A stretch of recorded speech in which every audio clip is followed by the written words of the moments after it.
भारत आजाद है। हम जो चाहें वो कर सकते हैं। अपना जीवन अपने हिसाब से जी सकते हैं।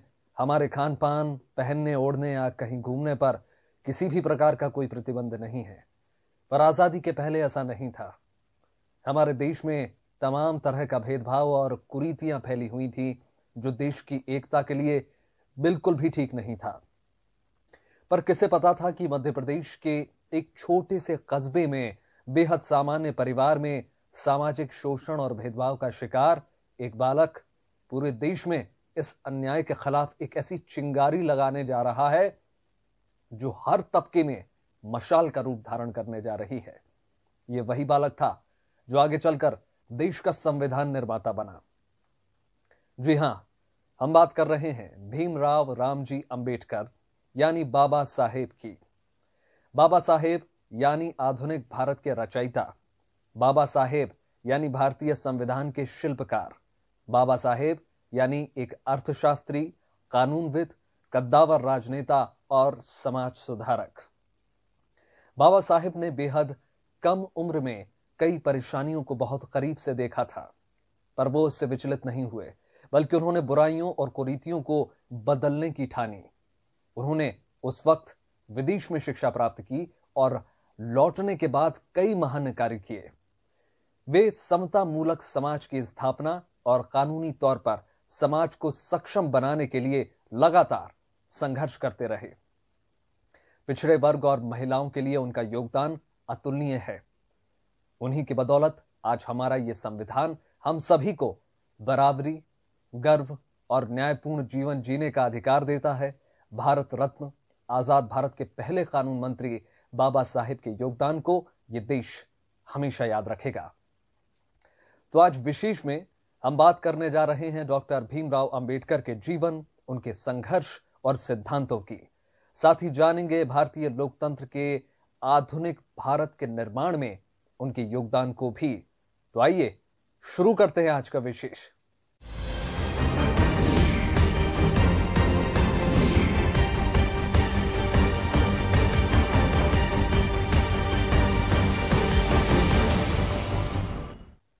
मध्य प्रदेश के इंदौर जिले के एक छोटे से कस्बे महू में जन्मे बाबा साहेब भीमराव अंबेडकर ने सामाजिक बराबरी और समानता के लिए जो काम किए उसे कोई दोहरा नहीं सका।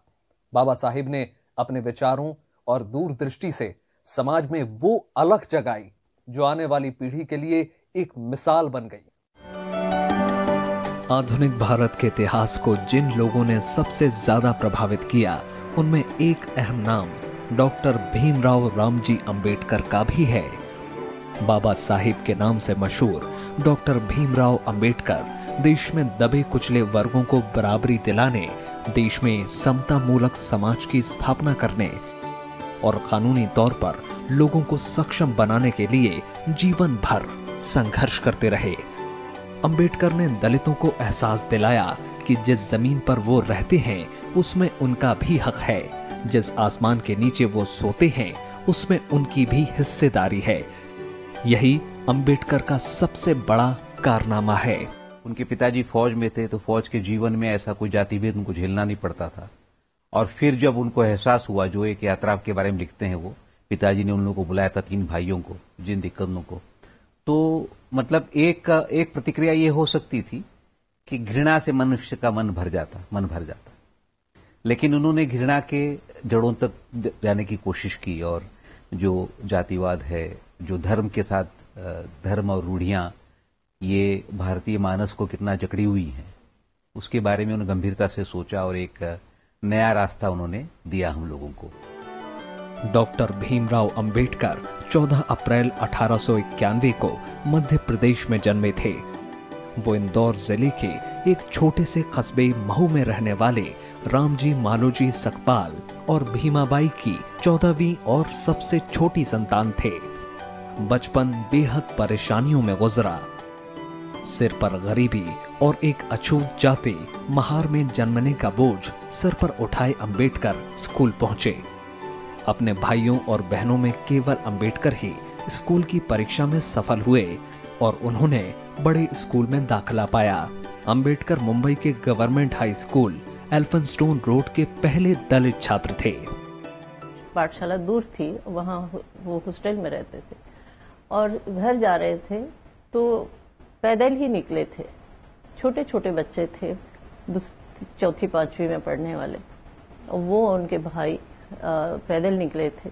बीच में एक गाड़ी, बैलगाड़ी जा रही थी, तो बैलगाड़ी वाले को दया आई कि ये छोटे से बच्चे जो हैं इनको मैं गाड़ी में बिठा लेता हूँ। तो उसने गाड़ी में बिठा लिया और थोड़ी देर के बाद वो पूछने लगा कि तुम किस जाति के हो।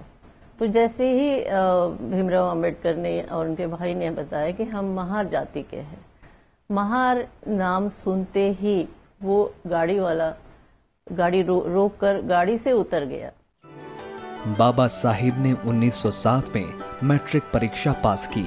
इसके बाद वो बंबई विश्वविद्यालय पहुंचे और भारत के किसी भी कॉलेज में दाखिला पाने वाले वो पहले व्यक्ति थे जिस पर अछूत होने का तमगा लगा हुआ था। इस दौरान उनकी जिंदगी में दुत्कार, जातीय अपमान और जिंदा रहने की जद्दोजहद के सिवा कुछ नहीं था। पढ़ाई में तेज होने के बावजूद उन्हें स्कूल में कभी दूसरे बच्चों के बराबर नहीं समझा गया। दूसरे अछूत बच्चों की तरह क्लास में अलग बिठाया जाता। स्कूल में पानी पीना तो दूर, पानी का बर्तन छूने तक की इजाजत नहीं थी। ना कोई टीचर उन पर ध्यान देता और ना ही कोई उनकी मदद करता। डॉक्टर बाबा साहेब भीमराव अंबेडकर जब स्कूल में पढ़ते थे तो उनके साथ और उनके भाइयों के साथ अस्पृश्यता का बहुत, भेदभाव का बहुत उन्हें अनुभव हुआ। पाठशाला में वो सबसे पीछे उन्हें बैठना पड़ता था। सभी बच्चों से सबसे पीछे वाली रो में बैठना पड़ता था और टीचर जो पढ़ाते थे तो वो भी उन्हें स्पर्श नहीं करते थे। उनकी प्रतिभा को देखते हुए बड़ौदा के शासक सयाजीराव गायकवाड़ ने अमेरिका में पढ़ने के लिए 25 रुपए महीना का वजीफा दिया। 1912 में उन्होंने राजनीति विज्ञान और अर्थशास्त्र में अपनी डिग्री प्राप्त की। 1916 में उन्होंने पीएचडी किया। इसके बाद 1923 में डॉक्टर ऑफ साइंस की डिग्री से नवाजे गए। अब तक अंबेडकर काफी मशहूर हो चुके थे। 1926 में उन्हें बंबई विधान परिषद के लिए मनोनीत किया गया। अब अंबेडकर सिर्फ राजनीति तक सीमित होकर नहीं रहना चाहते थे। 1926 में विधान परिषद के सदस्य बनने के बाद बंबई विधानसभा परिषद डॉक्टर भीमराव अंबेडकर के लिए संसदीय राजनीति की पाठशाला बन गई। इसके बाद वो समाज में बराबरी लाने के संघर्ष में शामिल हो गए। इसी दौर में उन्होंने छुआछूत के खिलाफ व्यापक आंदोलन शुरू करने का फैसला किया। अंबेडकर समाज में बराबरी लाने के संघर्ष में शामिल हो गए। 1927 में डॉक्टर अंबेडकर ने छुआछूत के खिलाफ व्यापक आंदोलन शुरू करने का फैसला किया। उन्होंने पेयजल के सार्वजनिक संसाधन समाज के सभी लोगों के लिए खुलवाने, अछूतों को हिंदू मंदिरों में प्रवेश करने का अधिकार दिलाने के लिए आंदोलन किए। इस दौरान उन्होंने मुख्य धारा की राजनीतिक दलों के बीच जाति व्यवस्था के उन्मूलन को लेकर उदासीनता की कड़ी आलोचना की।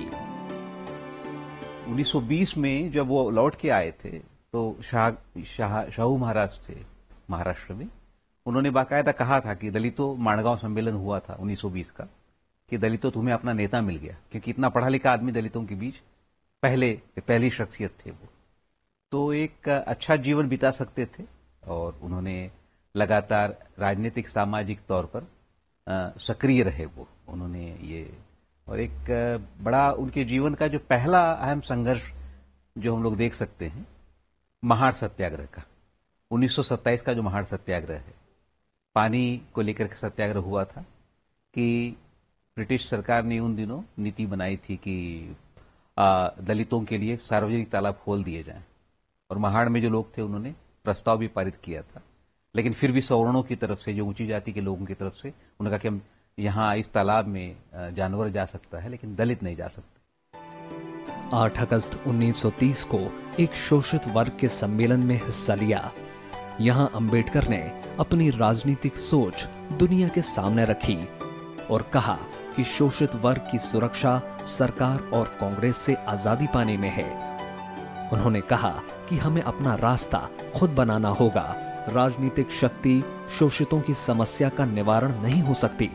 उनका उद्धार समाज में उनका उचित स्थान पाने में निहित है। 24 सितंबर 1932 को उन्होंने गांधी जी के साथ पूना समझौता किया। इसके तहत विधानमंडलों में दलितों के लिए सुरक्षित स्थान बढ़ा दिए गए। दलितों को मंदिर प्रवेश, केवल एक नागरिक होने का अधिकार तो जरूर चाहिए, लेकिन मंदिर प्रवेश ही हमारा उद्देश्य नहीं होना चाहिए। तब उन्होंने आर्थिक सवालों की तरफ अपना रुख बदला कि दलितों को आर्थिक जो स्थिति है उनकी, जो सबसे पिछड़े हुए हैं आर्थिक रूप से, क्योंकि उनके पास अपना ऐसा कोई काम नहीं है कि जिससे कि उनकी आय बढ़े। देश आजाद हुआ तो अंबेडकर कांग्रेस के नेतृत्व वाली सरकार में देश के पहले कानून मंत्री बने। 29 अगस्त 1947 को उन्हें स्वतंत्र भारत का नया संविधान लिखने के लिए बनी संविधान मसौदा समिति का अध्यक्ष बनाया गया। अंबेडकर आजीवन सांप्रदायिक राजनीति के घोर आलोचक बने रहे। 1956 में उन्होंने हिंदू धर्म त्याग कर बौद्ध धर्म अपना लिया। 1951 में उन्होंने संसद में हिंदू कोड बिल पेश किया। इस बिल का विरोध होने पर उन्होंने कैबिनेट से इस्तीफा दे दिया। 6 दिसंबर 1956 को उन्होंने इस दुनिया में आखिरी सांस ली। उनके निधन पर तत्कालीन प्रधानमंत्री पंडित जवाहरलाल नेहरू ने कहा, डॉक्टर अंबेडकर को भारतीय हिंदू समाज के तमाम अत्याचारी स्वरूपों के खिलाफ एक विद्रोह के प्रतीक के रूप में याद किया जाएगा। पहले के जो समाज सुधारक थे, मतलब तो वो मुख्यतः हिंदू धर्म के अंदर सुधार की बात करते थे, उनको लगता था। लेकिन उन्होंने महसूस किया कि जब तक जाति उनका उन्मूलन नहीं होगा तब तक ये गुलामी कैसे मिट सकती है। मतलब सिर्फ कोई रिपेयरिंग की बात उन्होंने नहीं की, जातियों का उन्मूलन करना होगा। उसमें साथ साथ उन्होंने कहा कि जातियों का उन्मूलन, जाति का सवाल धर्म से भी जुड़ा हुआ है।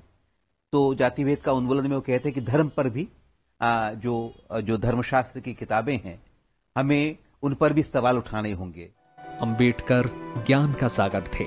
उन्होंने राजनीति, अर्थशास्त्र, मानव विज्ञान, धर्म, समाजशास्त्र और कानून पर कई किताबें लिखी। उन्होंने दलित समाज से कहा कि शिक्षित बनो, संगठित रहो, संघर्ष करो। 1990 में उन्हें मरणोपरांत भारत रत्न से सम्मानित किया गया। 2012 में हुए एक टीवी सर्वे में उन्हें महानतम भारतीय चुना गया। अंबेडकर अब हमारे बीच नहीं है, लेकिन उनके आदर्श और शिक्षाएं देश की आने वाली पीढ़ियों को लाभान्वित करते रहेंगे। डॉक्टर भीमराव अंबेडकर न केवल समतामूलक समाज के पैरोकार थे, बल्कि धर्मनिरपेक्षता और धर्म की बराबरी के समर्थक भी थे। वो मनु की बताई सामाजिक व्यवस्था का ताउम्र विरोध करते रहे। उन्होंने दलितों को सिर्फ समानता के अधिकार तक सीमित करना नहीं चाहा, बल्कि उनमें चेतना और जागृति का लगातार संचार करते रहे। आज भी उनके विचार न केवल दलितों को बल्कि समाज के हर वर्ग को समरसता का पाठ पढ़ाते हैं। डॉक्टर भीमराव अंबेडकर भारत में सामाजिक एकता, समरसता और धर्मनिरपेक्षता के बड़े पैरोकार माने जाते हैं। जातीय व्यवस्था की बुराइयां झेलकर बड़े हुए अंबेडकर आजीवन लोगों को इन बुराइयों से मुक्ति दिलाने के लिए संघर्ष करते रहे। डॉक्टर अंबेडकर ने हिंदू धर्म में ब्राह्मणवाद का विरोध किया, साथ ही दूसरे धर्मों की कट्टरता को देश के लिए खतरा बताया। वो देश में दलित और दूसरे अल्पसंख्यक समूहों की परेशानियों में समानताएं देखते थे और अक्सर साझा संघर्ष की बात भी कहते थे।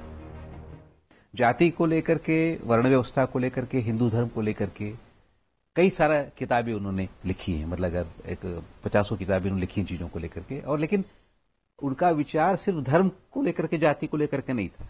उन्होंने कानून को लेकर के भी लिखा, इसीलिए संविधान बनाने में उनका योगदान था। एक आर्थिक नजरिया उनका था, ये था। तो एक पूरा एक व्यापक दृष्टिकोण भारतीय समाज के बारे में था उनका। भारत में जातीय व्यवस्था की बुराइयों पर डॉक्टर अंबेडकर का मानना था कि बेकसूरों पर बेरहमी और अत्याचारों को रोकना ही दलितों की मूल समस्या है। डॉक्टर अंबेडकर ने जातीय व्यवस्था के विरोध में हिंदू धर्म त्याग कर बौद्ध धर्म अपनाया। उन्होंने कहा कि यह परिवर्तन मैं किसी भौतिक लाभ के लिए नहीं कर रहा हूँ। मैं अगर अछूत भी बना हूँ तो भी ऐसी कोई उपलब्धि नहीं है जो मैं प्राप्त नहीं कर सकता। मैं केवल अपने आध्यात्मिक नजरिए के कारण धर्म परिवर्तन कर रहा हूँ। उस समय सभी अस्पृश्य हिंदू ही थे, लेकिन हिंदू होने के बावजूद भी उन्हें मंदिरों में प्रवेश नहीं था। तो मंदिर प्रवेश का अधिकार होना चाहिए, एक नागरिक के तौर पर होना चाहिए। इसके लिए उन्होंने कालाराम मंदिर का, नासिक के कालाराम मंदिर का सत्याग्रह किया। उनको लग रहा था ये कि हिंदू धर्म के अंदर एक ऐसी भावना पनपेगी लोगों के अंदर कि वो लोग खुद सुधार हो जाएगा। लेकिन बाद में वो इस बात को लेकर के थोड़े निराश हुए। उनको लगा कि हिंदू धर्म में जो बर्बरताएं हैं, जो दिक्कतें हैं, इनका जो रूढ़िवाद बना है, तो उन्होंने येवला सम्मेलन में ऐलान कर दिया था कि मैं हिंदू पैदा भले हुआ था लेकिन हिंदू मरूंगा नहीं।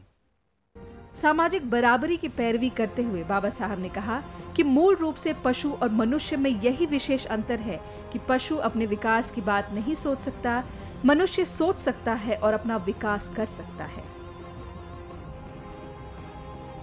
अंबेडकर सामाजिक बराबरी के साथ साथ राष्ट्रीयता, धर्मनिरपेक्षता और सामाजिक न्याय के सिद्धांतों की पैरवी करते रहे, लेकिन इसके साथ ही उन्होंने अंध राष्ट्रवाद, बहुसंख्यकवाद और धार्मिक राष्ट्र के खतरों से आगाह भी किया। अंबेडकर ने कहा कि धर्म नहीं बल्कि मानवीयता और बराबरी राष्ट्र की बुनियाद है। तो एक बड़ी बात जो उन्होंने, जो झकझोरने वाली बात जो कही थी समाज को, जाति को लेकर के, क्योंकि बिना धर्म को चुनौती दिए, बिना पितृसत्ता को चुनौती दिए हुए दलितों की मुक्ति नहीं हो सकती है, और रीजन रैशनैलिटी का रास्ता अपनाए दलितों की मुक्ति नहीं हो सकती है। ये बात उन्होंने एक प्रखर रूप में कही और अंत तक कहते रहे। वो मानव के अस्तित्व पर भी बाबा साहब ने खुलकर अपने विचार रखे। उनका मानना था कि पैसा और यश कमाना ही मनुष्य के अस्तित्व का अंतिम उद्देश्य नहीं होना चाहिए। वो कहते थे, जैसे ही हम अपने सोच के दायरे को बढ़ाते हैं, वैसे ही अपने सपने को प्राप्त करने की दिशा में भी आगे बढ़ जाते हैं। उनका मानना था कि हर व्यक्ति का जन्म किसी न किसी खास उद्देश्य से हुआ है, जो हम सबको एक दूसरे से विशेष बनाता है। इसलिए हर व्यक्ति को अपने उद्देश्य को प्राप्त करने के लिए सर्वश्रेष्ठ कोशिश करनी चाहिए। बाबा साहब का कहना था कि जीवन लंबा नहीं, महान होना चाहिए। जिस तरह विचार नहीं मर सकते, उसी तरह आत्मा भी नश्वर है। उन्होंने कहा कि कोई भी इंसान अमर नहीं है, लेकिन हम अपने पीछे अपने चिंतन, विचार और दर्शन छोड़ सकते हैं, ताकि हमारे विचार आने वाली पीढ़ियों का मार्गदर्शन करते रहें। 1947 में जब देश आजाद हुआ तो उस वक्त सबसे बड़ी चिंता ये थी कि आने वाले दिनों में ये मुल्क किस दिशा में आगे बढ़ेगा। इस बात पर पूरी सहमति थी कि देश में शासन का ढांचा लोकतांत्रिक होगा, लेकिन ये लोकतंत्र किस तरह का होगा ये तय करना आसान नहीं था। ऐसे में ये जानना जरूरी है कि अंबेडकर ने किस तरह के देश की कल्पना की और भविष्य के भारत को लेकर उनके क्या विचार थे। Years ago, we made a tryst with destiny, and now the time comes when we shall redeem our pledge. ये वो यादगार तस्वीरें हैं जब भारत अंग्रेजी हुकूमत से आजाद हुआ था। India will awake to life and freedom. पूरा देश जश्न में डूबा था, लेकिन नीति निर्माताओं के लिए ये बेहद भागदौड़ वाले दिन थे।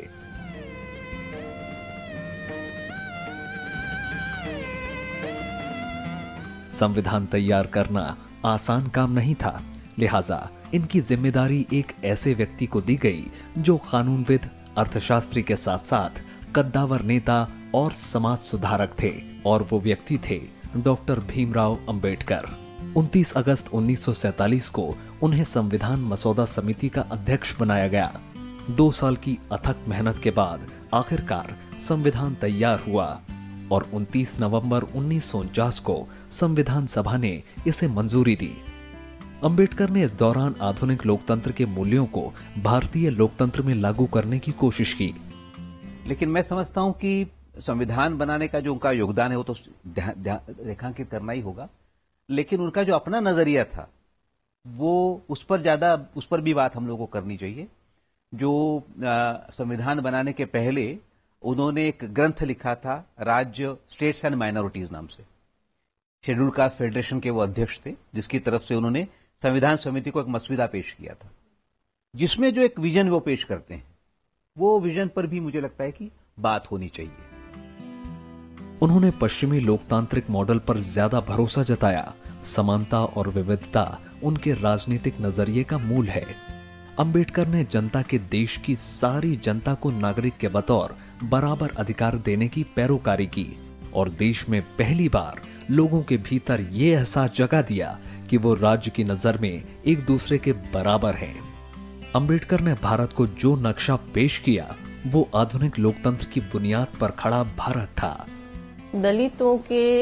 दलित या आदिवासी या पिछड़ा समाज या अल्पसंख्यक समाज और महिलाओं को के समान अधिकार का उन्हें समान अधिकार मिले, क्योंकि धर्म के आधार पर, जाति के आधार पर और लिंग के आधार पर, यहाँ तक कि क्षेत्र और भाषा के आधार पर भी हम भारत बटा हुआ था। आजाद भारत की हम बात कर रहे हैं। कानून मंत्री के तौर पर भी उन्होंने समानता की पैरोकारी की और समानता के प्रति उनका नजरिया सिर्फ जातियों को लेकर नहीं था और ना ही धर्मों को लेकर, बल्कि वो लैंगिक समानता के भी बड़े पैरोकार थे। हिंदू कोड बिल के जरिए उन्होंने महिलाओं को संपत्ति में अधिकार देने और तलाक का अधिकार देने की वकालत की और आखिरकार कई मुद्दों पर असहमति होते देख उन्होंने कैबिनेट से इस्तीफा दे दिया। संविधान बनाने का उनका योगदान है तो अहम था ही, लेकिन साथ साथ हिंदू कोड बिल के लिए जो उन्होंने काम किया, जिस पर ज्यादा चर्चा नहीं हो पाती और जिसकी वजह से उन्होंने इस्तीफा दिया 1951 में, नेहरू के मंत्रिमंडल से इस्तीफा दिया था, जिसमें क्योंकि पहली बार हिंदू स्त्रियों को अधिकार मिल रहा था। क्योंकि बहुत कम लोग इस बात को जानते हैं कि आजादी के पहले एक हिंदू पुरुष पर कोई पाबंदी नहीं थी कितनी शादियां कर सकता है। वो 10 शादियां भी कर सकता था, 20 शादियां भी कर सकता था। मुस्लिम्स पे कम से कम 4 शादियों पर पाबंदी थी। तो मोनोगैमी का सवाल ही नहीं था, एकमती सवाल ही नहीं था, और प्रॉपर्टी में कोई राइट नहीं था। भीमराव अंबेडकर की शख्सियत इतनी विशाल थी कि उनके कई बड़े कामों की चर्चा नहीं हो पाती। भारतीय रिजर्व बैंक की स्थापना में उनका महत्वपूर्ण योगदान है। उनकी किताब the problem of the rupee पर उन दिनों खूब चर्चा हुई और आखिरकार 1935 में रिजर्व बैंक की स्थापना हुई। यही नहीं, अंबेडकर बड़े बांधों की तकनीक के भी जानकार थे और आजाद भारत में उन्होंने दामोदर, हीराकुंड और सोन नदियों पर बनी परियोजनाओं में अहम भूमिका अदा की। अंबेडकर ने मजदूरों के काम करने की अवधि को कम करने के लिए पूरा जोर लगाया। 7वें भारतीय मजदूर सम्मेलन के दौरान अंबेडकर की कोशिश के बाद ही मजदूरों की काम की अवधि 14 घंटों से कम होकर 8 घंटे हुए। यही नहीं, वो रोजगार और आधुनिक राष्ट्र के बीच गहरा संबंध देखते थे और लगातार मजदूर अधिकार से लेकर बेरोजगारी के सवाल उठाते रहते थे। संविधान को जब अंगीकृत किया गया तो अंबेडकर ने आने वाले दिनों को लेकर कुछ चिंताएं भी जाहिर की। समाजवाद की बातें करते हैं। वो कहते हैं कि उद्योगों को राज्य के नियंत्रण में लेना चाहिए, जमीनों का राष्ट्रीयकरण होना चाहिए, राज्य का कोई धर्म नहीं होता है। तमाम सारी ऐसी बातें हैं जो आज की तारीख में लोगों को अपचनीय हो सकती हैं। ऐसी तमाम बातें उन्होंने राज्य और अल्पसंख्यक नामक ग्रंथ में लिखी थी, और जो एक उसमें ही वो बहुसंख्यकवाद का खतरा देख रहे थे। भीमराव अंबेडकर लोकतंत्र की मजबूती के लिए 2 चीजों को बेहद जरूरी मानते थे, पूंजीवाद और जातिवाद का खात्मा। उन्होंने बाद के दिनों में पूंजीवाद पर भी चोट किया। जानकार मानते हैं कि अंबेडकर के सपनों का भारत और खुद अंबेडकर को जिस तरह आजकल पेश किया जा रहा है वो कई मायनों में आधा अधूरा है। एक संविधान ही ऐसा एक बहुत बड़ा सब हो सकता है, जो कि एक बहुत बड़ी कानून का एक दायरा हो सकता है कि जिससे कि सबके बीच में स्त्री पुरुष और